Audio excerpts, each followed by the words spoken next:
Que Dios bendiga rica, poderosa y abundantemente a toda nuestra hermosa y preciosa audiencia que nos sintoniza y que se enlaza aquí en otra transmisión de Palabra, Gloria y Poder. Soy Miguel Sánchez Ávila y en esta ocasión vamos a hacer una transmisión muy especial. Y como siempre hacemos cuando hablamos de este tipo de temas, no solamente es que lo hablamos, sino que por igual también lo llevamos a la práctica. Por ejemplo, cuando hablamos del ayuno, hemos enseñado cómo ayunar, cómo llevarlo a la práctica. Cuando hablamos de determinados temas sobre el caso de guerra espiritual, también enseñamos y también damos el ejemplo de cómo llevarlo a la práctica. Igual en determinados puntos que competen en el caso de la oración, en el caso del ayuno y en todo aquello que compone literalmente lo espiritual. Enseñando a la iglesia del Señor, a los hermanos, a las hermanas, a todos aquellos, ¿verdad?, que nos sintonizan. Y yo quiero agradecer, ¿verdad?, a nuestra fiel audiencia por estar aquí siempre. Y bueno, con el solo propósito de recibir bendición y de unirnos aquí siempre que hacemos también nuestras transmisiones de ayuno, de oración, mensajes, estudios, etcétera. Y hoy vamos a estar hablando sobre un tema bien importante relacionado al caso de la finanza. Pero es que yo puedo orar, obviamente, por finanzas y etcétera, etcétera, pero es importante que se mantenga la bendición que Dios te da. Por todos lados la Biblia lo dice. Si Dios te da, te otorga una bendición, te responde tu milagro, es bien importante que no dejes que eso se vaya. Ejemplo, cuando el Señor Jesucristo habló, por ejemplo, del espíritu inmundo que vuelve, que sale, busca reposo en los lugares secos, no lo encuentra y dice el Señor Jesús, dijo que después vuelve a la casa de donde salió. Vamos a parafrasear y decir exactamente más o menos ahí las mismas palabras. Y después la encuentra arreglada, adornada y se busca a más espíritu. Y entonces el postrer estado vuelve a ser peor que el primero. Claramente tú eres una casa. El Señor Jesucristo está hablando de la liberación que viene a llevar a cabo en una determinada persona. Los demonios nunca dejan algo arreglado. De hecho, ellos competen o componen todo lo que es el desorden, todo lo que es lo sucio, todo lo que es lo inmundo. Vamos a resumirlo, toda la basura. Entonces, lo que Cristo está diciendo de forma bien clara en relacionado al espíritu inmundo que vuelve, es que si ya Dios hace una determinada liberación en una vida de una persona, entonces tienes que mantener la cosa, porque después va a ser peor. Lo mismo no solo es en esta parte del campo espiritual, lo que pasa es que quiero enfatizar aquí para que vean lo que una y otra vez la Biblia dice. No es solo en esto, es también en lo que se compone, digamos, directamente el concepto de mayordomía. La mayordomía no es solo la finanza y a veces la gente se enfoca solo en la finanza. De hecho, por conocer esta debilidad materialista, en este evangelio de la prosperidad se enfatiza mucho en lo financiero, en el dinero. Pero ¿dónde está la salud? Porque inclusive hay personas millonarias, billonarias, pero una cosa de otro mundo, pero con todo el dinero que tienen no pueden comprar la salud. O sea que ya tú eres la persona más rica del mundo teniendo salud. Y entonces a veces vemos esto, ¿ves? La gente sacrifica su salud para conseguir dinero y cuando después consiguen dinero, entonces destruyeron su salud y el dinero por el cual sacrificaron su salud lo usan para entonces restaurar su salud. ¿Qué el ser humano es así? Hay muchas historias de esto. Ya hay que entender que, o sea, la riqueza que puedes tener no es meramente cuestiones materiales relacionadas al dinero. De hecho, vas a encontrar muchos envidiosos en la vida y no va a ser meramente por tus posesiones. De hecho, a veces van a tener más que tú y como quiera te van a envidiar porque van a brillar, o sea, van a envidiar el brillar de Dios en ti. Van a envidiar tu personalidad porque eso nadie te lo va a robar. Eso es eterno. Van a envidiar tu brillo. O sea, la envidia va mucho más allá que eso y la bendición va mucho más que eso a algo sobre todo aún más expansivo. Podemos decirlo, ¿verdad? Obviamente de esta manera. Entonces, es bien importante conocer sobre el caso de la mayordomía. Lo que compete a la mayordomía es liberación, el campo de liberación es digámoslo también así en este aspecto, el campo de lo que compone el cuidado del cuerpo, porque a veces el Señor pues obviamente viene y hace una determinada obra de sanidad en una persona, en una campaña, pero después la persona vuelve a comer basura, vuelve a comer comida que le tapa las arterias, se llena, o sea, no hay disciplina. Entonces, la mayordomía no es solo para la finanza. De hecho, la palabra mayordomía una y otra vez se menciona en la Biblia, en la santa, bendita y poderosa palabra del Señor para todo. Todo lo que compete la obra divina que Dios progresivamente va haciendo en nosotros, pero tampoco Dios te puede obligar a que tú cuides tu cuerpo, tampoco Él te puede obligar a que te cuides espiritualmente. La Biblia hace advertencias, pero a última hora, el que toma la decisión eres tú y tú eres un agente de libre determinación. Tú vas a ser libre de decidir las cosas que te den la gana. El problema es que de lo que no vas a ser libre va a ser de las consecuencias de las malas decisiones que tomes, y ahí decimos todo, porque a veces hay personas que cuando se dice una verdad parece que quieren callarte, y esos son los demonios detrás de ellos, la ignorancia. No, que la salvación es individual. La salvación es individual, pero la Biblia dice que las palabras que el Señor habla, estas juzgarán en el día postrero, y en el día postrero querrán venir con el cuento que nadie les dijo. Todos, evangelocos, catolocos, calvinólatras, apostolobos, todo este renglón, inconversos, sinvergüenza, charlatanes, todo este renglón, vendrán con ese cuento que nadie les dijo, y si se les dice. Entonces decir también, no, que la gente es libre de hacer lo que le da la gana. Sí, pero yo tengo que decir las verdades completas, porque si no son verdades completas o son medias verdades, son igualmente una mentira. Sí, la gente es libre de hacer lo que sea. Lo que pasa es que de lo que no van a ser libres es de las malas decisiones que tomen. Y eso está probado. Entonces, tienes que tener mayordomía para todo. En todo, la Biblia una y otra vez habla e insiste. El creyente debe de tener mayordomía. Por eso es que siempre están enfermos. Entonces, predican unos dogmas que el ejercicio es pecado, se pasan. Pero no es pecado comer como pichón de elefante, porque dicen que el ejercicio es pecado, pero tampoco te dan ni una dieta ni la manera perfecta de comer. O sea, es lo que es, o sea, la manera correcta de comer. O sea, es lo que el diablo pone. Y esto no tiene que ver con la santidad del cuerpo. De hecho, Jesucristo dijo que lo que entra a la boca no es lo que contamina el cuerpo, sino lo que sale de ella, porque del corazón es que salen todas estas cosas.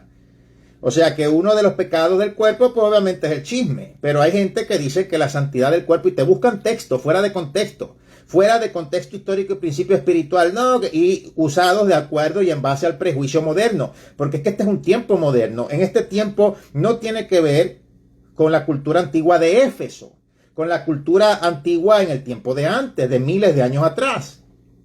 Y eso lo sabemos, pero es que este tipo de personas, sectas evangélicas, son como el caso de los testigos de Jehová, como el caso de los adventistas, etcétera, etcétera, etcétera. O sea, no les entra. Y hay cosas que sí la Biblia dice que son pecados. De hecho, ahí podemos ver los comentarios de las personas, la gula, una y otra vez. La Biblia dice que comer en exceso es pecado, pero es lo que dice Cristo relacionado a los fariseos. Lo dijo, cuelan el mosquito y se tragan el camello. En pocas palabras, las cosas que no son pecado las ponen bien grandes, pero las que sí son, no las toman en cuenta. Y esto es el engaño progresivo del maligno en lo que se llama realmente en su contexto religiosidad. Es tan claro como eso. El Señor Jesucristo, de hecho, los que crucificaron a Jesucristo no fueron las prostitutas, no fueron los publicanos, fueron los líderes religiosos. Así que eso es lo que podemos siempre esperar, porque el discípulo no puede ser mayor que su Señor. Ahora, el propósito de Jesucristo era ser crucificado. Quizás no nos van a clavar en una cruz, pero obviamente van a estar siempre hablando de todo tipo de estupideces. Por eso es mejor ungirse con aceite ungido y que todo te resbale, con ese montón de evangelocos. Esas sorpresas que dicen la Biblia que van a ver en el cielo son de ellos, porque ellos juran que están salvos por la apariencia y la lengua larga. Es algo meramente supersticioso. Es algo meramente que no tiene lógica. ¿Cómo tú vas a decir que tú tienes una santidad del cuerpo inmediatamente por cómo te viste? Eso no tiene razón de ser. Entonces la musulmana tiene la santidad del cuerpo más que cualquier evangeloca. Ni ellas no han creído en Cristo como el Mesías. Entonces, ¿qué salva? Vamos a ir, ¿verdad?, hablando progresivamente de todo esto. Y es bien importante entender porque asimismo, como si Dios hace una liberación poderosa en tu vida, si Dios echa demonios fuera en tu casa, en la vida de tu familia, etcétera, tienes que cuidarte. Eso es lo que habla el Señor Jesucristo con el espíritu inmundo que vuelve. O sea, tienes que tener una mayordomía espiritual y esto es muy importante. También, obviamente, esto aplica al cuidado del cuerpo. Si viene el Señor, por ejemplo, y te sana de una determinada condición, tú no vas a seguir comiendo de noche como pichón de elefante. O sea, las consecuencias de tomar las malas decisiones de acuerdo a tu alimentación que te llevaron a la enfermedad que Dios te sana o te sanó o te va a sanar o etcétera en una campaña, no puedes volverla a hacer otra vez porque puede ser peor el estado postrero. Es un descuido. Entonces, por igual, si esperas que Dios te bendiga financieramente, también la Biblia habla, obviamente, de forma global sobre todo esto, sobre la ley de la siembra y la cosecha. Esto es para todo. Y para la siembra y la cosecha, obviamente, el sembrador tiene que ver dónde siembra. No puede sembrar en cualquier lugar porque imagínate entonces cómo la semilla va a germinar. Y este es el problema con los hermanos. Ellos se creen que cualquier persona que se pone una corbata y que da apariencia de religiosidad, que ya automáticamente, o sea, mi hermano, el Señor Jesucristo no dijo que por su corbata se conocerán. De hecho, esa ropa no existía para esa época. El Señor Jesucristo dijo que por sus frutos se conocen. Hay un listado bien claro de lo que son las obras de la carne en Gálatas. No es lo que dicen esos evangelocos. Las obras de la carne y el fruto del Espíritu. Ahí es que se discierne quién es el que es. No es de apariencia. Una vez alguien me dijo, no, que la ropa no hace el monje, pero lo distingue. ¿Lo distingue en qué? Porque tú puedes disfrazarte para un traje de Halloween de policía, pero últimamente no eres policía. Por poner un ejemplo. Estás celebrando meramente una fiesta pagana. Es como estos evangelocos con un disfraz de Halloween todo el año. Entonces, no eres lo que realmente representas. O sea, lo que distingue al cristiano es el fruto del Espíritu. Y la Biblia de todos dice eso. Hay un listadito claro entre las obras de la carne y el fruto del Espíritu. Y curiosamente, los que siempre hablan de esta supuesta santidad externa, siempre hacen todos los pecados que tienen que ver con el cuerpo. Y todas las obras de la carne. Entonces, eso no es así. La Biblia es clara. Entonces, yo voy a ver, vamos a ir explorando, ¿verdad?, por la Biblia, porque al igual que tu salud, o sea, es una bendición expansiva. La Biblia es clara. Al igual que la salud, al igual que la liberación, al igual que la finanza, todo tiene esta misma ley. Es algo que engloba y por todos lados la Biblia lo dice. Entonces, mire, en Génesis capítulo 1, versículo 1, se habla el principio de todo. De hecho, Génesis, el comienzo, se habla como Dios como creador, tiene derechos absolutos de propiedad sobre todas las cosas y pasar por alto eso es como, digámoslo así, o sea, no tiene lógica. Ninguna otra cosa en la Biblia, incluyendo la doctrina de la mayordomía, puede tener ningún sentido ni importancia si echamos de menos el hecho de que Dios es el creador y tiene todos los derechos de propiedad. Entonces yo tengo que ver qué es lo que el propietario dice. Es a través de nuestra capacidad de comprender esto plenamente, sembrarlo en nuestros corazones, que podemos entender lo que tiene que ver con el caso de la mayordomía, porque el problema del ser humano es este. O sea, como seres humanos caídos, se quieren fiar en su propia prudencia, de todos. Siempre somos así. Pero cuando vamos al camino de Dios, cuando queremos que sea Dios nuestro líder, ahí todo cambia. Y tiene que ser precisamente por un corazón sincero. Por eso Dios siempre hace un énfasis claro en el corazón. Porque hay también otros que dicen, no, que Dios lo que mira es el corazón, pero no se lo entregan. Entonces, o sea, es lo que yo les digo. Las cosas no se dicen parciales, se dicen completas. Si tú usas medias verdades, es como decir que estás hablando una mentira completa. Entonces, la mayordomía define la relación del hombre con Dios, identifica a Dios como el dueño y al hombre como el administrador. De hecho, en la parábola de los talentos, Jesús lo explicó de forma bien clara y sencilla, imposible de entender. Dios convierte al hombre en su colaborador para administrar todos los aspectos de nuestra vida. Satanás, antes de ser Satanás, era un administrador. ¿Y qué pasó? Se rebeló. Una clase patada que le metieron. Todos los seres creados somos administradores de la multiforme gracia de Dios. Repito, todos nosotros somos administradores de la multiforme gracia de Dios. Y es así. Entonces, estas cosas, ¿verdad? Pues obviamente hay que entenderlas. Claro, pues obviamente en su contexto. Bueno, vamos a ver lo que dice, ¿verdad?, el caso del apóstol Pablo. El apóstol Pablo dice de forma bien clara en 1 Corintios capítulo 3, versículo 9. Repito, 1 Corintios capítulo 3, versículo 9. Me pueden acompañar, ¿verdad?, aquí en el caso de la santa, bendita y poderosa palabra del Señor. Dice que, pues, vamos a leerlo. Porque nosotros somos colaboradores de Dios y vosotros sois labranza de Dios, edificio de Dios. Es bien sencillo. Se los voy a leer de nuevo, 1 Corintios 3, 9. Pueden marcarlo en su Biblia porque uno de los mandamientos, pues obviamente, de parte de Dios, del Señor, es meditar en su palabra y así tú meditas en la palabra. Sí, ahí nos dicen ya siempre la misma insistencia con las mismas cosas, pero yo me voy a enfocar, ¿verdad? Aquí yo no voy a estar con personas que siempre jadean una y otra vez, porque esto es como hablar con católicos, con testigos de Jehová, como adventistas del séptimo día y con personas que no le entra. Hay que orar para que les entre progresivamente, porque es que se han ido bombardeando progresivamente de Pastor Bar, que meramente estuvieron repitiendo como el papagayo una y otra vez, y ellos piensan que la santidad en espíritu en mi cuerpo es que la santidad del cuerpo es como te viste. Sin embargo, el apóstol Pablo dice otra cosa, de forma clara, porque están los pecados del espíritu, del alma y del cuerpo. Tú no consigues la santidad automáticamente como te vista. Eso es vestir con recato. Eso ya son determinadas normas, pero no es santidad. La Biblia dice otra cosa. Léanla. Y dejen de estar repitiendo como el papagayo y dejen de estar fastidiando aquí en mi live. Si usted no está de acuerdo, vaya a su iglesia de Sarna Letrina para que entonces le expliquen. Es que lo hacemos claro, porque es que yo no me meto en las iglesias de ellos a decirle, a mandarles qué predicar o qué decir, pero ellos se la pasan detrás de mí porque a sus pastores siempre los escuchan predicando lo mismo porque no tienen nada más que decir. Entonces, vamos de nuevo a 1 Corintios 3:9. Se lo repito de nuevo, porque nosotros somos colaboradores de Dios y vosotros sois labranza de Dios, edificio de Dios. O sea, a partir de este concepto que nos dice en 1 Corintios capítulo 3, verso 9, podemos ver con precisión y correctamente valorar que no solo nuestras posesiones, sino lo que es más importante, la vida humana. Repito, no solo nuestras posesiones, sino lo que es más importante, o sea, la propia vida humana. En esencia, lo que es la mayordomía, siempre va a venir a definir nuestro propósito en este mundo que Dios mismo nos ha asignado.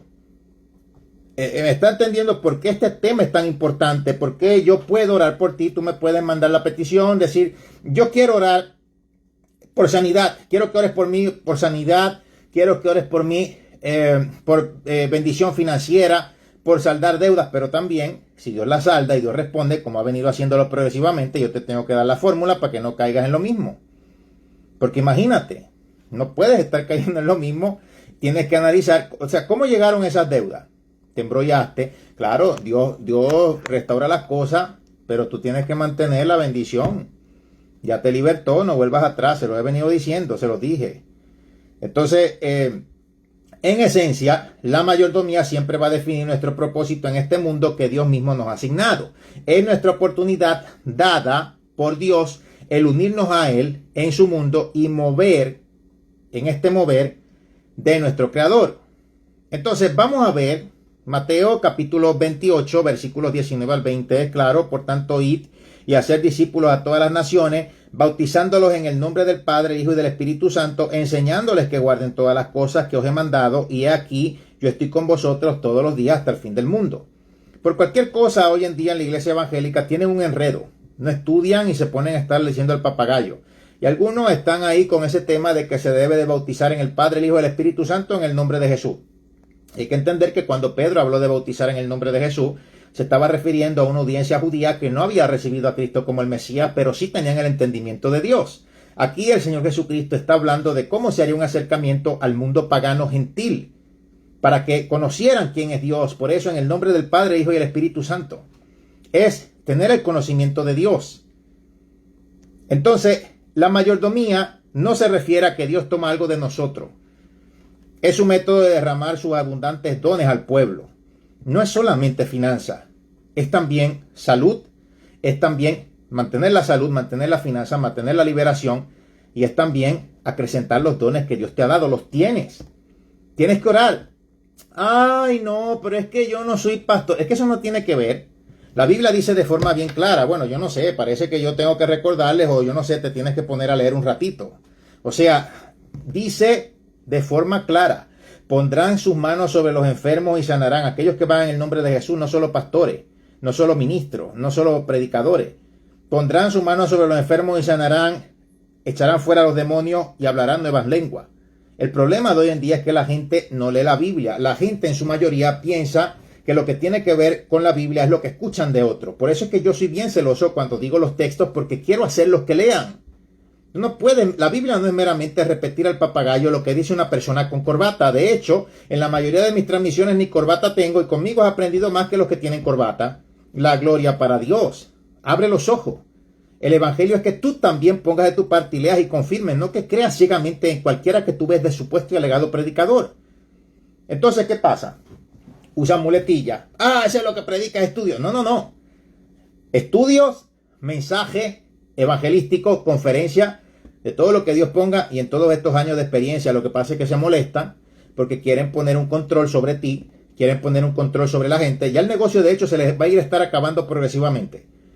Quieren, como la Iglesia Católica en el tiempo de la Europa inculta, quieren que tú ciegamente escuches las cosas que ellos dicen sin que tú corrobores por la Biblia, sin que sepas que hay un contexto histórico, un principio espiritual, sin que sepas que la Biblia tiene un lenguaje literal, un lenguaje espiritual, un lenguaje profético, un lenguaje simbólico, y que las cosas fuera de contexto son un pretexto.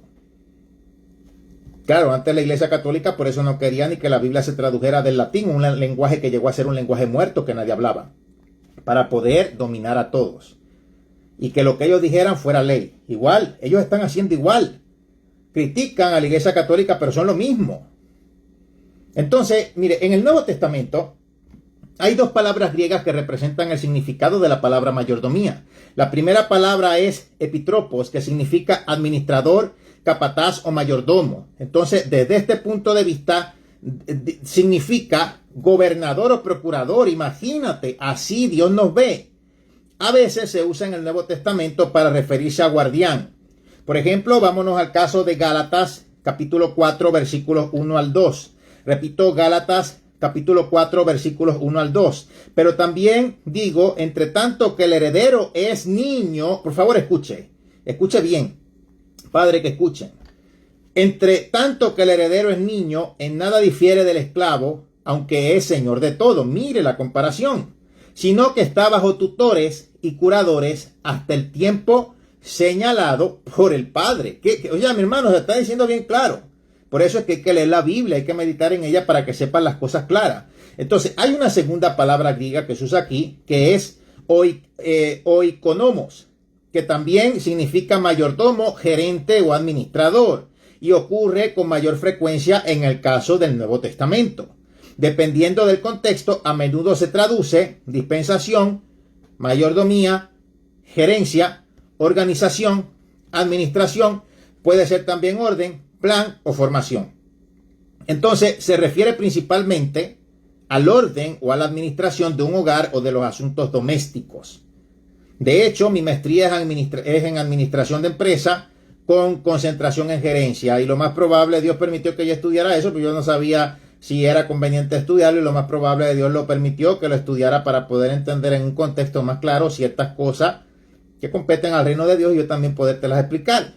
O sea, especialmente en los escritos de Pablo, del apóstol Pablo, la palabra oikonomos recibe su pleno significado en lo que ve como su responsabilidad de predicar el evangelio como una comisión dada por Dios.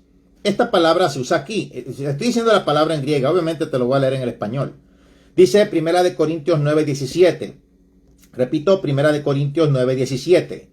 Por lo cual, si lo hago de buena voluntad, recompensa tendré, pero si de mala voluntad, la comisión que me ha sido encomendada, o la comisión como me ha sido encomendada. Vuelvo y repito, 1 Corintios 9:17, y gracias a los que escriben los textos, ¿verdad?, ahí en el chat. Por lo cual, si lo hago de buena voluntad, recompensa tendré, pero si de mala voluntad, la comisión me ha sido encomendada. O sea, por eso es que al final las obras serán probadas y puestas por el fuego. Entonces Pablo hace referencia a su llamado que proviene de Dios, y este llamado es la administración, o sea, mayordomía de la gracia de Dios para un ministerio revelado en Cristo Jesús. Entonces, ahí es claro. Vámonos a Efesios 3:2. Mira, es que en la iglesia primitiva había un claro concepto de lo que era el evangelio. No estaba la gente tan perdida. De hecho, les gustaba leer, les gustaba escudriñar, pero hoy en día quieren solamente escuchar a alguien que se pone corbata. Repetir como el papagayo, métete con Dios, confirma con Dios. Eso es lo que han querido hacer ellos, los apostolobos, los pastorbar, que solamente ellos tienen revelación, que solamente ellos pueden escuchar la voz de Dios. Eso es mentira. O sea, la iglesia tiene poder y autoridad. La iglesia no es solamente los pastores y los predicadores. Y te lo está diciendo un predicador de años. Nieto de Gillo, como tú quieras decir, porque siempre están con esa. Te estoy diciendo yo. Todos. Eso es mentira. Que te digan, no, o sea, eso es para exaltarse, para controlarte, para dominarte, para vivir del mantengo, porque qué persona, yo puedo decir que realmente vive por la fe, por la gracia en Cristo Jesús, porque yo sé, claro, el obrero es digno de su salario, pero ¿qué es lo que obran? Predican disparates, dominación, tener a las pobres ovejitas ahí trasquiladas, porque ellos son los que tienen la revelación mentira. Entonces tú ves cómo hacen después el ridículo. Cuando vienen problemas reales, por ejemplo el COVID, se ponían a hacer show y espectáculo y lo que hicieron fue el ridículo. Desapareció el COVID. ¿Dónde estuvieron sus poderes sobrenaturales?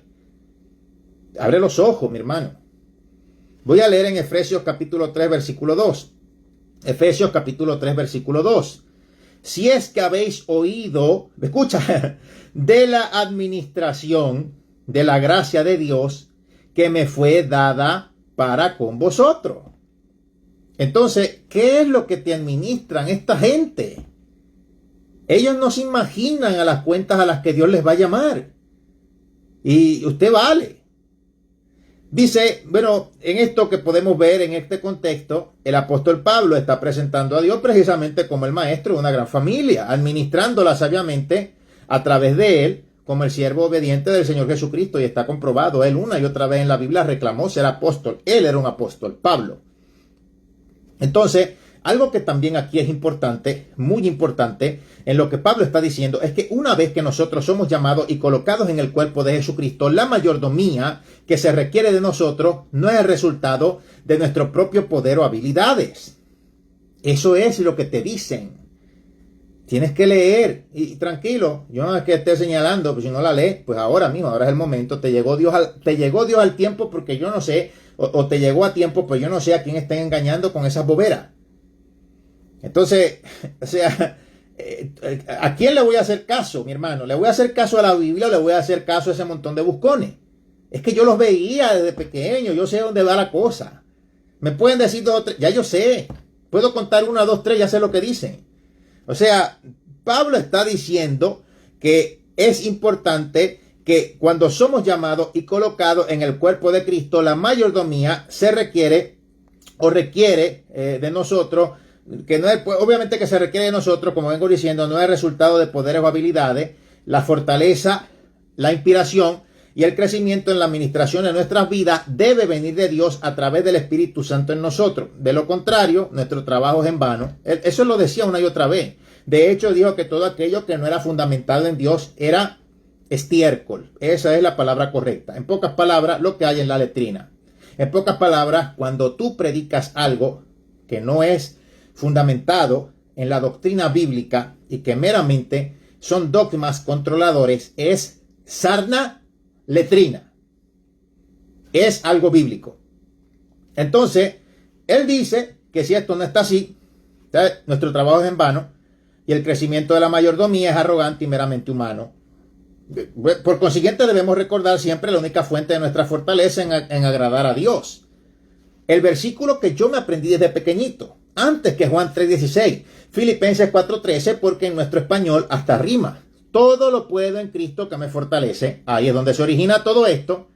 Entonces, la cosa es más profunda de lo más fácil que pueda ser aprender un versículo. Entonces, Pablo también dice, pero por la gracia de Dios, soy lo que soy, y su gracia no ha sido en vano para conmigo. Antes he trabajado más que todos ellos, pero no yo, sino la gracia de Dios conmigo. Primera de Corintios, capítulo 15, versículo 10. Repito, Primera de Corintios, capítulo 15, versículo 10. Entonces, la mayordomía, de las veces cuando pensamos en una buena mayordomía, lo hacemos en cuanto a cómo administramos nuestra finanza. Nuestra fidelidad en dar diezmos, en dar ofrendas, en dar primicia, pero en la medida que empezamos a ver, además de eso, también va más allá que eso. Y eso es lo que yo quería dejar claro, porque es que los engañan.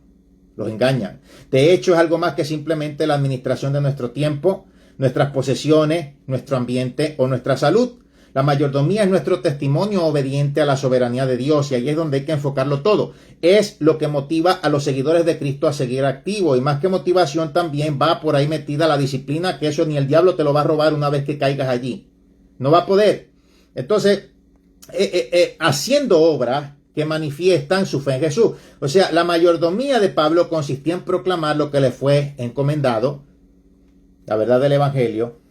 Eso también es claro. Entonces, la mayordomía define nuestra obediencia, practica en la administración de todo, absolutamente todo lo que está bajo nuestro control, todo lo que se nos ha confiado.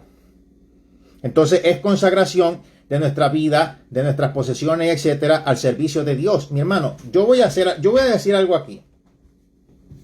Aquel pastor, con el permiso, que dice que el que no diezma le roba a Dios, ¿a quién le diezmas tú? O cómo tú también apoyas o apartas los diezmos. Porque mi abuelo Gille diezmaba. Te lo pueden decir las denominaciones evangélicas en Puerto Rico, donde él mensualmente, de forma voluntaria, les mandaba un cheque de diezmo. Sí. Pero si tú lo vas a aplicar a otros, te lo tienes que aplicar también tú. Porque tú no puedes señalar en otros lo mismo por lo cual tú eres débil. De hecho, la Biblia dice eso relacionado a no ver la paja que está en el ojo de tu hermano cuando tienes una viga en la tuya. ¿A quién le das diezmo tú, pastor? ¿A quién ayudas tú, pastor? Porque es que si tú vas a decir, oh, si tú no diezmas, le robas a Dios. ¿Y a quién le das diezmo tú? ¿En qué obra tú inviertes? O sea, por lo menos aparta siempre algo para ayudar a alguien, pero cuando un hermano en la iglesia tiene necesidad, no lo ayudan porque creen que eso aplica solamente a ellos, pero hay deberes y derechos. Y eso es para el feligrés y para el líder. Se lo digo de forma clara, porque yo he visto demasiado. Entonces, tú no puedes... Es que ese es el problema, mi hermano. Siempre toman la Biblia para lo que les conviene. La Biblia es de Génesis al Apocalipsis. Tú no puedes apartar un texto, sacarlo fuera de contexto, ignorar todo lo que la Biblia también dice relacionado a ese tema, para lo que te convenga. Eso se llama manipulación. Y lo usan para intimidación y dominación. ¡El diablo! Esas estupideces que siempre dicen. Y más. Pues es que yo estoy curado.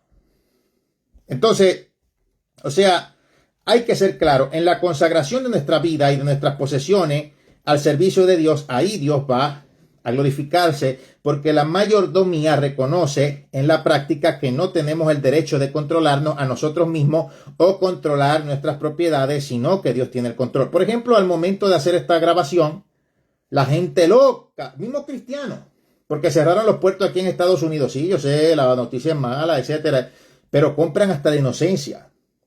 Oraste. ¿Pediste a Dios por la situación? No, ellos lo que se enfocaron fue en comprar hasta la inocencia de la cartera y dejar al prójimo sin agua, sin papel de inodoro, porque parece que no les gusta, si hay papel, si no hay papel, no les gusta lavarse en la bañera cuando están ahí sucios. Siento, eso es de verdad, de vergüenza. O sea, que más estás pendiente de lo que vayas a votar que de lo que vayas a comer. Uy, pues entonces parece que tú eres de eso. Qué vergüenza que ni la Biblia profetizó de eso. Obviamente la Biblia no dice todo, pero en nuestro tiempo vemos la cosa bien clara. Oraste por la situación. No oran. No oran.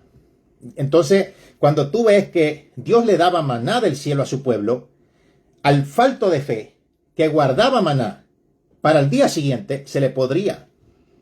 Porque Dios estaba diciendo, claro, yo soy el Dios de provisión.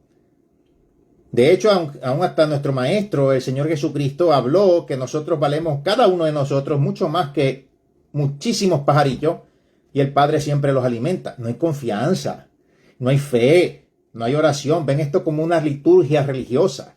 No tienen conocimiento del espiritual y quieren meramente dar opiniones de cosas que no viven ni saben. Y si años en el Evangelio, en una mediocridad, aún estás a tiempo. Ya te lo tengo que decir yo, porque si no las piedras hablarán. Entonces, aquí esto que podemos ver de la mayordomía significa que como administradores de Dios somos administradores de lo que le pertenece a Dios y estamos bajo su permanente autoridad mientras administremos su asunto. Una mayordomía fiel significa que reconocemos plenamente que no somos dueños, sino que pertenecemos a Cristo. Tú no eres el dictador de la república. Pero tú ves este montón de viejitos sinvergüenza, son parte de una junta, o son ahí pastores, ni siquiera tienen así una mega iglesia, que de hecho, ni tan siquiera fuera mega iglesia o lo que sea, pero se creen después los dictadores de la república. Mi hermano, si hubieran sido ellos los dictadores que han existido en Latinoamérica, el país determinado desaparece.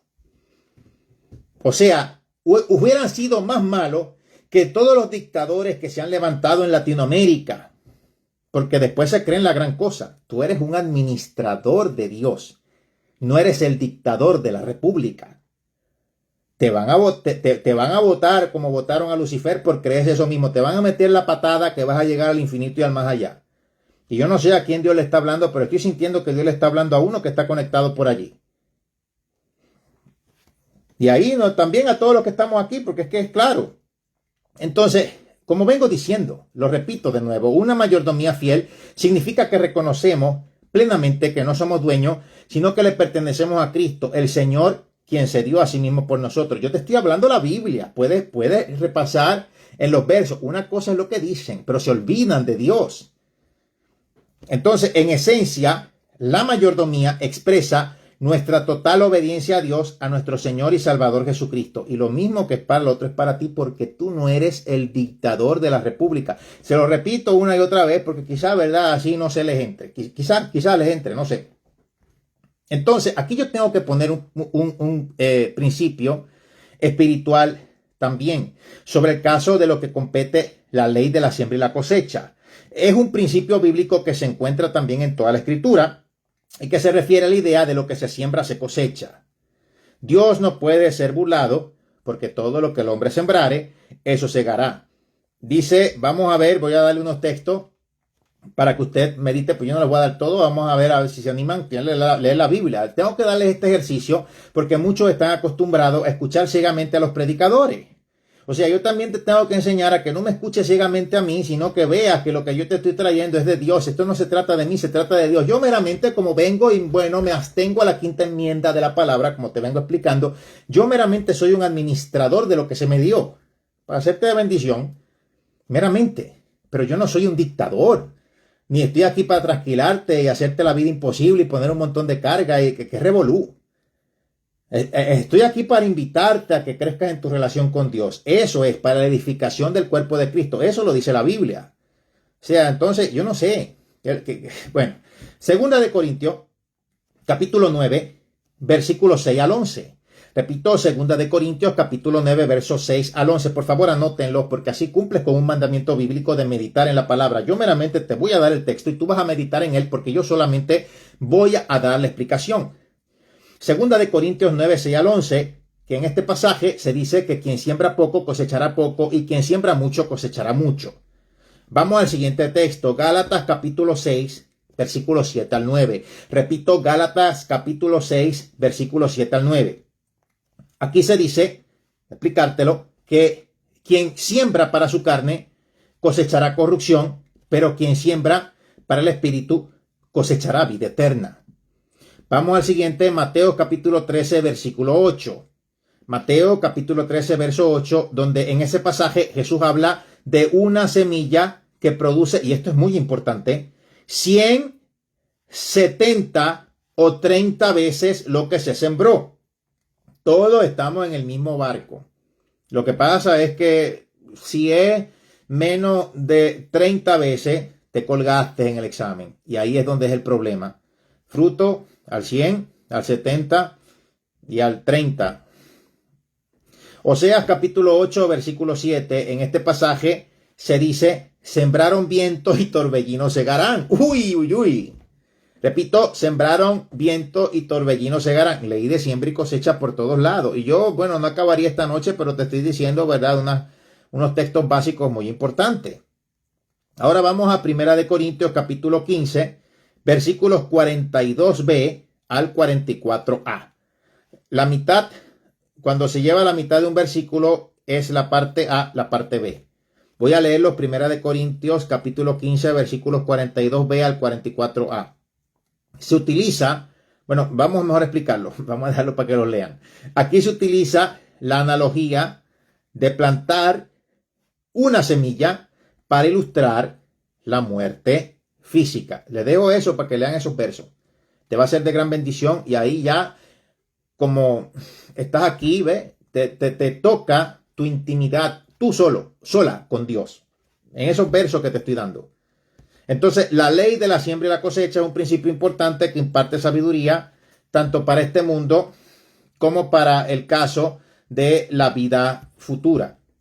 Y es muy importante, pues obviamente, entender este concepto porque, como vengo diciendo, es un concepto bíblico y que tiene un orden lógico. Por ejemplo, es muy simple, nadie puede pretender obtener una cosecha sin haber sembrado antes. Si ponemos el caso del agricultor, es imposible que pretenda recoger una cosecha si algún tiempo atrás no sembró en su campo.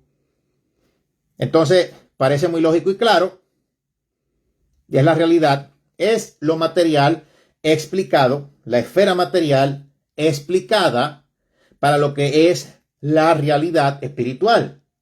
Ahora, el tipo de la cosecha está determinado por el tipo de semilla. O sea, es factible que a usted le parezca muy elemental esto, pero en el ámbito natural, que obviamente, vengo diciendo, es muy lógico llegar a la conclusión de que si se siembra una semilla, pongan un ejemplo de naranja, se va a tener una cosecha de un árbol que va a producir muchas naranjas, por poner un ejemplo. Y dentro de cada naranja tendremos muchas semillas de naranja. Sin embargo, muchas personas se olvidan de que en lo espiritual sucede exactamente lo mismo. Por ejemplo, hay personas que siembran semillas de chisme y creen que no van a tener como resultado o como cosecha mucho chisme. Entonces, hay que entender que el ámbito espiritual va a suceder lo mismo que en el ámbito natural. De cualquier tipo de semilla que tú siembres, recogerás una cosecha multiplicada del mismo género. Vamos a ver aquí de Génesis capítulo 1. Esto es bien sencillo, vamos a explicarlo aquí. Génesis capítulo 1, Génesis capítulo 1, versículos 11 al 12. Dijo Dios: produzca la tierra vegetación, hierbas que den semilla, árboles frutales que den fruto sobre la tierra según su género, con su semilla en él. Y fue así. Produjo la tierra vegetación, hierbas que dan semilla según su género, y árboles que dan fruto con su semilla en él según su género, y vio Dios que era bueno. Entonces, sobre la ley de la siembra y la cosecha, yo quiero incluir esto porque esto es muy importante. Hay que informar que hay elementos que siempre deben de estar presentes para la actividad normal de esta ley divina, espiritual, y también que es cuestión también el campo material. Por ejemplo, número 1, el sembrador. Se requiere de una persona que inicie el proceso. Alguien que esté dispuesto a dar algo que posee y sembrarlo con el propósito de tener un fruto a cambio de su siembra. Es claro, la Biblia es sencilla y el lenguaje siempre bíblico es campestre. Es humilde. Entonces, número 2, primero el sembrador. Número 2, el terreno. Este es el lugar en el cual vamos a depositar la semilla. Se los dije desde el principio, se lo vuelvo y se lo repito ahora para darles el orden claro. O sea, para obtener una buena cosecha, necesitamos, escoger un lugar adecuado para sembrar nuestra semilla, pues nadie siembra en el desierto, esperando tener una gran cosecha a cambio. ¿Dónde está sembrando? Por eso es que yo he dicho varias veces. O sea, tienes que estudiar, tienes que ver, tienes que analizar. Eres un agente de libre determinación, eres un ser libre. Eres un ser que en cualquier momento puedes pedir ayuda de Dios y Él responde. El que a mí viene no lo echo fuera. Lo dice la Biblia clarito. Tienes que analizar si el lugar donde tú estás has crecido espiritualmente. Ahí tú siembras. Ahí das tu diezmo, das tu ofrenda. De hecho, te lo exigen. Si eso es lo que más exigen, eso siempre lo van a pedir. Es necesario, sí, para el ministerio, pero también hay mucho buscón. Y hay muchas personas que además de exigir diezmo y ofrenda, le dan codo al hermano. Desprecian a las mujeres, desprecian al hermano. Y tú ahí, porque tú crees que hay que pagar un precio con un sinvergüenza que hace rato que Dios no está allí. Entonces, siembras en tierra, que eso no sirve. Tú estás levantando al sinvergüenza, estás levantando a aquel donde Dios no está, le estás dando plataforma. Tienes que analizar. O sea, estás exaltando al diablo. Perdóneme, pero yo te lo digo, yo te soy claro. Aquí, por eso es que a veces me preguntan cosas porque tienen la confianza de que les voy a responder claro. Entonces, número 1, de la ley de la siembra y la cosecha, el sembrador. Número 2, el terreno. Número 3, el abono. Son los nutrientes que le vas a echar a la tierra para enriquecerla, para que así produzca la mejor cosecha. Y ahora viene lo mejor, el clima, la estación. Debes de sembrar en el tiempo correcto del año para que la semilla germine. Si siembro en invierno, la semilla se va a quemar y no va a dar su fruto. Usted órele a Dios por esto que le estamos dando, a ver qué le dice también. Y número 5, la semilla. Todas estas cosas son importantes. Digámoslo de esta manera, o sea, la parte espiritual bien importante, dicha desde la perspectiva material, es que la Biblia continuamente dice que hay un mundo paralelo al nuestro y es el espiritual, siempre interactúa. Nosotros somos un ser que estamos hechos en espiritual, mi cuerpo, tenemos nuestro ser espiritual y nuestro ser material. Tú me ves porque este cuerpo es mi expresión aquí en la tierra. De hecho, el Señor Jesucristo se fue a preparar morada, que son nuestros cuerpos glorificados. Semilla es aquello que voy a sembrar. En este punto hay que tener en cuenta que la calidad de la semilla determina la calidad de la cosecha. Lo que quiere decir que usted puede sembrar buenas o malas semillas y esto va a determinar la calidad como tal, digámoslo de esta manera, de la cosecha. O sea, algunas personas dicen que el tema de la administración del dinero es muy espiritual. Yo también lo creo, pero más que espiritual, considero que el dinero solo muestra la condición del corazón de la persona que lo administra. Esto quiere decir que el dinero es como los explosivos. Usted puede utilizar eso para construir represas, excavar minas, en el proceso de construcción de carretera, o también los puede utilizar en las guerras o para acabar con la vida de personas.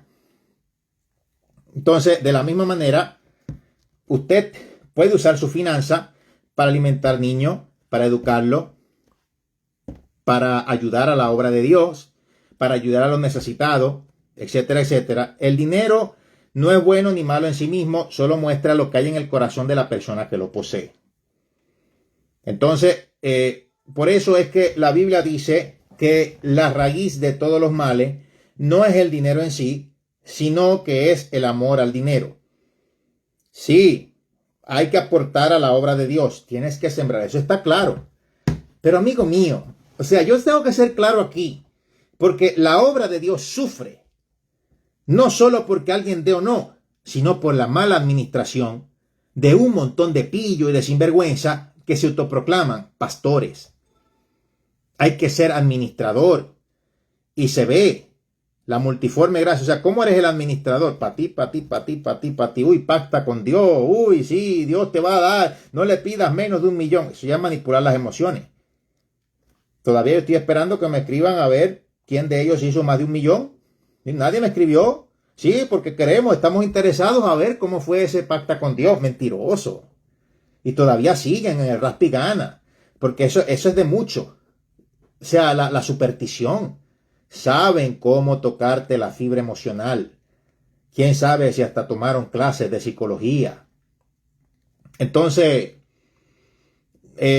vamos a donde dice la palabra. Primera de Timoteo 6:10. Porque la raíz de todos los males es el amor al dinero, por el cual, codiciando algunos, se extraviaron de la fe y se torturaron con muchos dolores. Les espera tortura en esta vida y en la eternidad si no se arrepienten. Mateo 6:21, repito, Mateo 6:21. Mateo 6:21. Porque donde está tu tesoro, ahí también está tu corazón. Entonces, de nuevo, el tema, obviamente, si yo hablo de mayordomía, implica, pues obviamente, mucho. Y de esas cositas que les hablé de siembra y cosecha, el sembrador, la semilla, la estación, analice. Escriba allí. Lea los textos que les di la explicación, pero después les toca a ustedes en su intimidad con Dios meditar. Es que no es solamente escucharme a mí, es también que tengas tu intimidad con Dios. Y así, amigo mío, hermano, hermana, amiga, etcétera, es que viene en el paquete. Vas a desarrollar un radar espiritual que cuando venga un pillo de esto, va a estarte mintiendo desde el altar porque es un buscón, ya lo vas a detectar. Porque es que tú absorbes de Dios. Sí, aquí absorbes de Dios, pero también la Biblia requiere que cada uno de nosotros tenga una intimidad a solas con Él.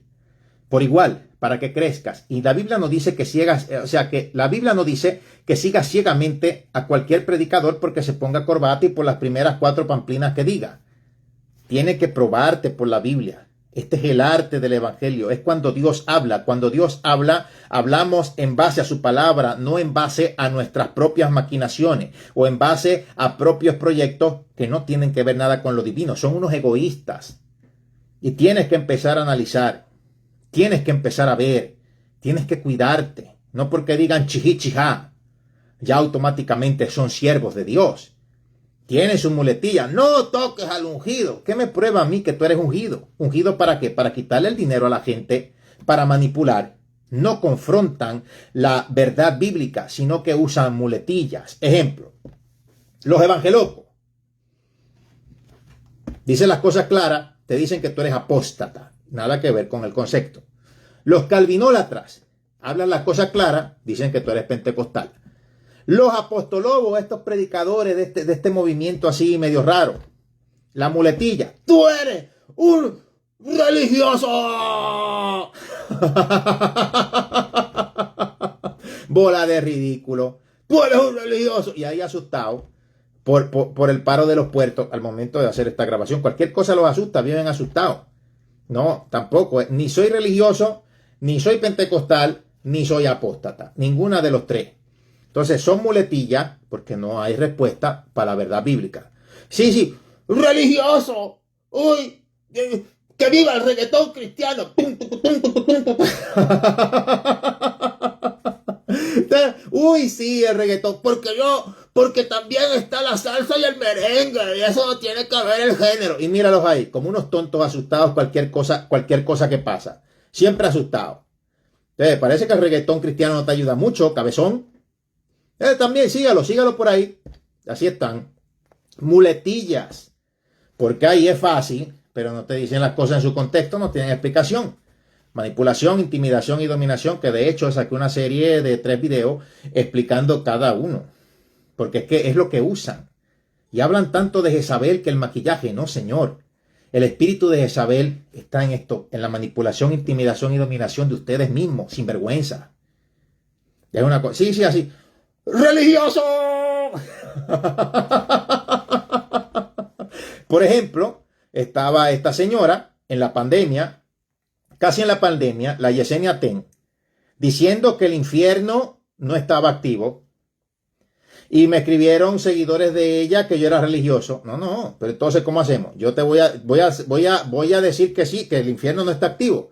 No es religioso. Es que para tú predicar te tienes que preparar. Porque nadie es religioso por corregirte una burrada que no estudiaste. Se ponen ahí a predicar un montón de cosas que no saben. Entonces no te metas en donde no conoces. Busca de Dios. Yo no entiendo cómo es que predican, cobran por taquilla y hacen cuanta cosa y predican burradas y disparates. Yo no soy religioso por corregirte una verdad bíblica que prostituirá a la iglesia y después habrán confusiones. ¡Religioso! Qué ridículo se ven. Y ellos lo saben. Yo no soy de eso. No, religioso no. Lo saben. Lo que pasa es que esa es tu muletilla para no admitir y decir, sí, me equivoqué. Orgulloso. Vamos a tomar, ¿verdad?, este tiempo de oración. Ahora, ¿verdad?, unos minutitos.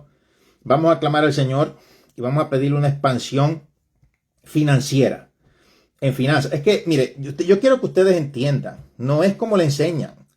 O sea, la prosperidad no es solo dinero.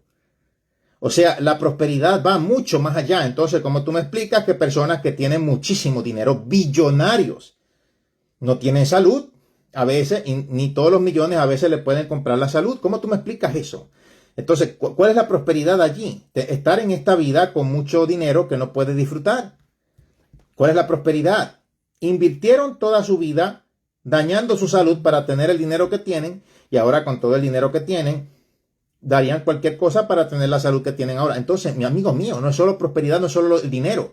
Amigo, no te van a envidiar solamente por la cantidad de dinero que tengas o propiedades. Va más allá que eso. Es que en esta sociedad se quiere como que poner eso, que todo es el dinero, salga eso de la cabeza. Ese es el problema. Así el diablo se dio cuenta y los engañó. No toques al ungido. Claro, es que siempre. Para seguir en los engaños hay que seguir en estas muletillas. Las cosas son más allá que el dinero, más allá.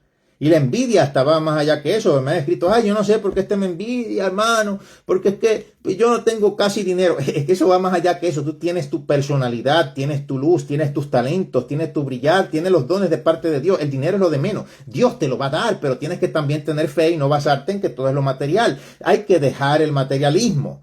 Y tú los ves ahora, los ves. Cuando hay una crisis o cualquier cosa que anuncia, no oran, se vuelven locos y se fían en lo mucho que puedan comprar o no y dejar al prójimo sin papel de inodoro y sin agua y sin nada. Tú los ves. Por su fruto se conocen.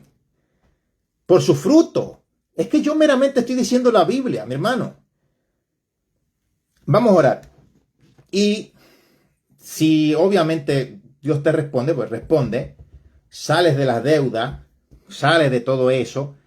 No te metas en otra, sea administrador de tu finanza, y la administración tiene que ver con, mi hijo, dale brega a la cartera, sí, hazle de tu gustito, pero no malgastes. Y también dale a Dios lo que es de Dios. Dile a Dios que bendiga tu finanza y que te ayude a administrar, porque estar también así, tú mismo te embrollas, quieres vivir una vida de apariencia. Entonces, embrollado, así no sirve, así tampoco es. No seas materialista. Dale un brega a la cosa. Y Dios te va a bendecir. Pero si sales de deuda para meterte en otra y después venir a orar para acá, la Biblia dice también que Dios no puede ser burlado. Y vuelvo y repito, lo que el hombre sembrará, eso segará. Entonces, así lo hace difícil. Lo hace difícil. Vamos a orar. Padre, tuya es la gloria, tuya es la honra, tuya es la alabanza, tuya es la autoridad, tuya es la majestad, tuya es la justicia. Señor, te bendecimos, te exaltamos, te glorificamos en esta hora de bendición que tú nos has dado. Solo tú eres poderoso, solo tú eres grande, solo tú eres maravilloso y la gloria y la honra es para ti, Señor. En esta hora de bendición, Padre, te pedimos en el nombre de Jesús que bendiga desde, Dios mío, hasta la saciedad, desde la punta de la cabeza hasta la punta de los pies a nuestros hermanos, en una bendición expansiva, poderosa, en salud, en todo lo que tiene que ver realmente en su contexto, la palabra prosperidad, que prospere su casa, que prospere su familia, que les dé salud. Padre, en el nombre de Jesús, sana, Dios mío, los cuerpos enfermos, los cuerpos afectados, sana, Señor, en espíritu, en alma y en cuerpo, te lo pedimos en el nombre de Jesús, dando sanidad divina, restauración, sanando toda enfermedad en los cuerpos, ayudando, Padre, en el nombre de Jesús, cada vez más a tener una perfecta mayordomía del cuerpo, una perfecta mayordomía de la liberación, Dios mío, de la obra progresiva que tu Espíritu Santo haga en nosotros, Dios mío, de nuestra finanza. Bendice nuestras finanzas, Padre. Te lo pedimos en el nombre de Jesús para gloria tuya. Bendícela, Dios mío. Bendice, Dios mío. Y te pedimos en el nombre de Jesús en esta hora, Padre, que, Padre, en el nombre de Jesús, saldes las deudas de los hermanos.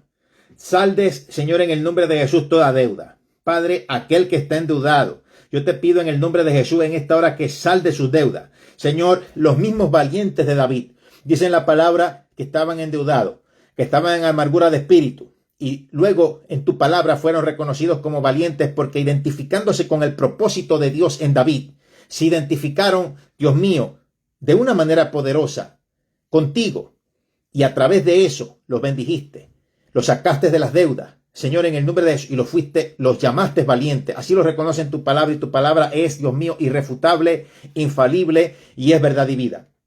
Asimismo, todo aquel que esté en amargura de espíritu, todo aquel que esté endeudado, como estuvieron los valientes de David, 400 hombres, que fueron los que tú les diste. Dice en tu palabra, no dice en tu palabra que tú le diste ya personas grandemente pudientes, personas que no estaban embrolladas, sino, Dios mío, personas que estaban en amargura de espíritu, personas que estaban endeudadas, y pusiste a David por jefe de todos ellos, y luego fueron reconocidos como valientes porque se identificaron con su propósito en ti por medio de David, tu siervo.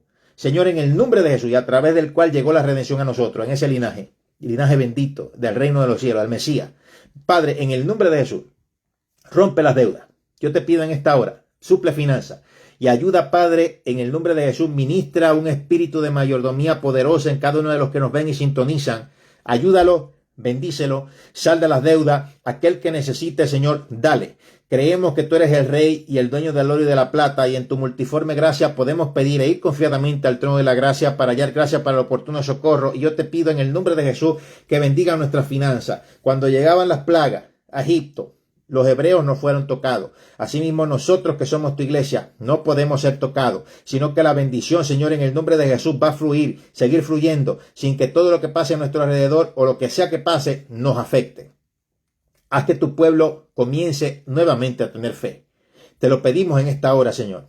Aquel que necesite, dale. Aléjalos del envidioso. Dales, Padre, en el nombre de Jesús, un espíritu de discernimiento para no estar publicando tanta cosa con tanto envidioso sin vergüenza que hay. Te lo pedimos en el nombre de Jesús. Protege del envidioso, del celoso, estas cosas que siempre están en Latinoamérica de una manera terrible. Y ten misericordia a los envidiosos y los chismosos, porque el diablo se los va a llevar. Te pedimos, Padre, en el nombre de Jesús, bendice, Señor. Da un carrito nuevo, da una casa nueva. Mi hermano, lo que usted le esté pidiendo a Dios, pídalo ahí conmigo. Es entre usted y yo no lo voy a oír, pero estamos aquí orando. Dice en la palabra que donde hay dos o más, por cualquier cosa que se pusiesen de acuerdo, el Señor lo hará. Pida al Señor ahí, lo que sea, pida lo que necesita. Dios mío, casa nueva. Padre, en el nombre de Jesús, pastores y ministros que te están pidiendo por construcción, por expandir la obra, dale, Señor, en el nombre de Jesús. Bendice en esta hora. Yo te pido en el nombre de Jesús, contesta las peticiones, aquello que se necesita. Bendice la finanza. Señor, en el nombre de Jesús, reprendemos la escasez, llévatela fuera. No he visto justo desamparado ni su simiente que mendigue pan. Lo dice en la palabra. Da un plato de comida, Señor, al que necesite. En el nombre de Jesús, bendice, Dios mío. Abre puertas, ríos en medio de la sequedad. Tú eres el Dios que abre puertas que nadie puede cerrar y cierras puertas que nadie puede abrir. Provee, Dios mío. En el nombre de Jesús, enseña a tu pueblo a depender cada vez más de ti, Señor, como tú me has enseñado. Glorifícate, Padre, porque dependemos de ti, Dios mío. Y la gente como que no confía, duda. Yo te pido en el nombre de Jesús, Padre, que aprendan a depender más de ti, Señor. En el nombre de Jesús, para gloria tuya de todo corazón, y que no escuchen las artimañas del enemigo, esos medios que están vendidos de hace rato por las migajas de Satanás, escuchando la voz del diablo. Ellos lo saben. Señor, en el nombre de Jesús, quítale afán, quítale ansiedad. Bendice, Dios mío. Bendice, Padre.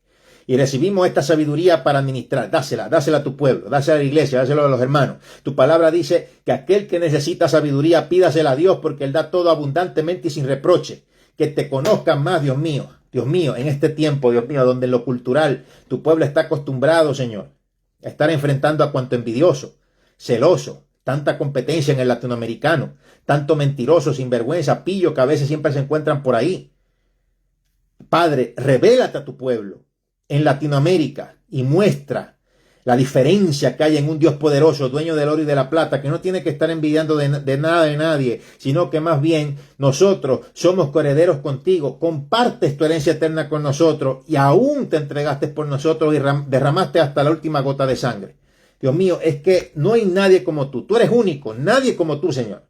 Bendito y poderoso, porque es que lo poco bueno que pueda haber en un determinado ser humano es porque fuimos engendrados por ti, Señor. Bendice, Padre, de una manera poderosa hasta la saciedad. Y bendice a todos, Dios mío, los que se enlazan a esta fiel audiencia. Señor, en el nombre de Jesús, los que piden trabajo, dale trabajo.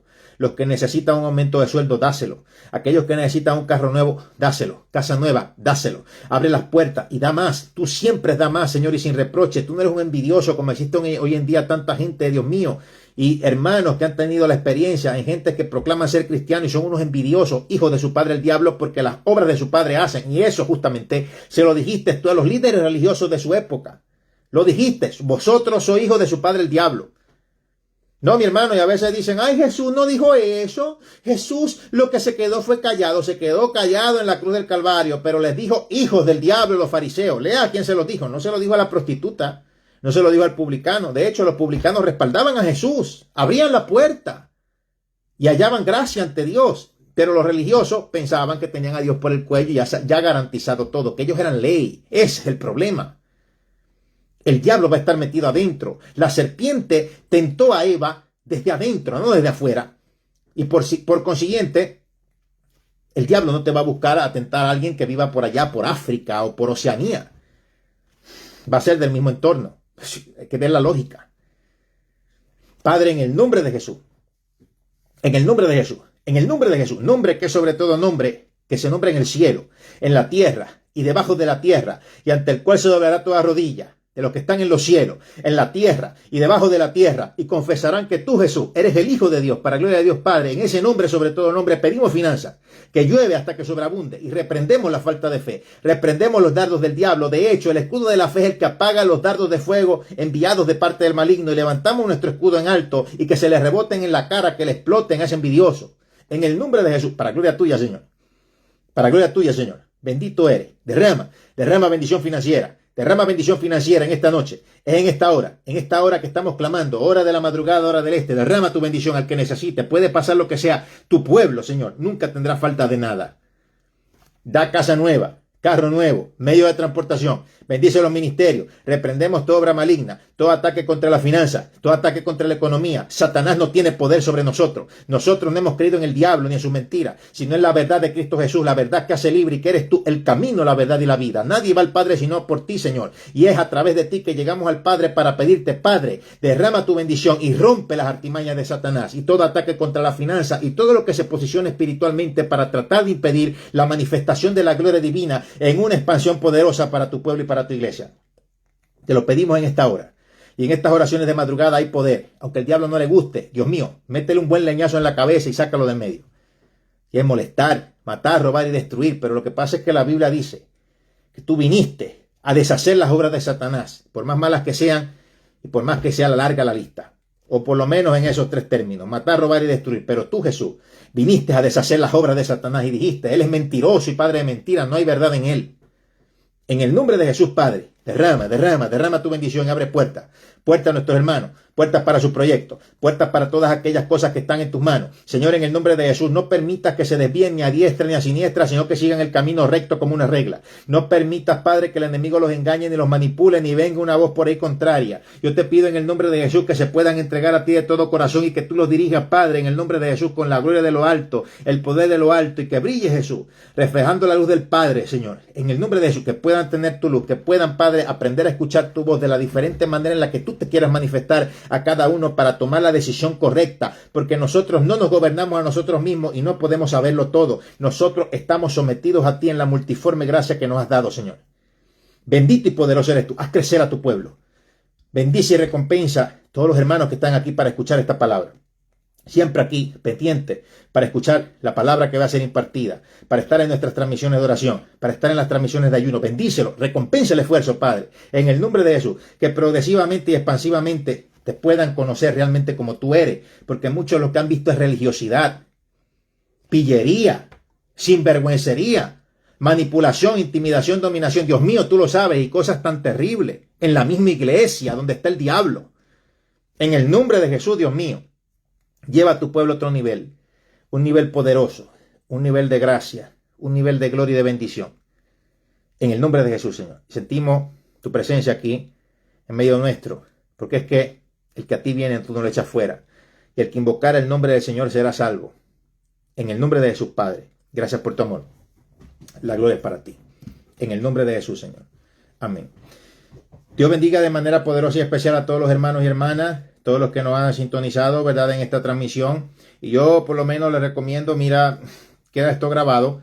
Los que se conectaron lueguito, miren desde el principio, tomen sus notas y en tu intimidad con Dios o ahí en tu libretita de oración, anota estos textos. Cada vez que ores y clames por finanzas, léelo y cree que Dios te puede responder. Es que es un proceso, pero la gente quiere todo sin hacer nada.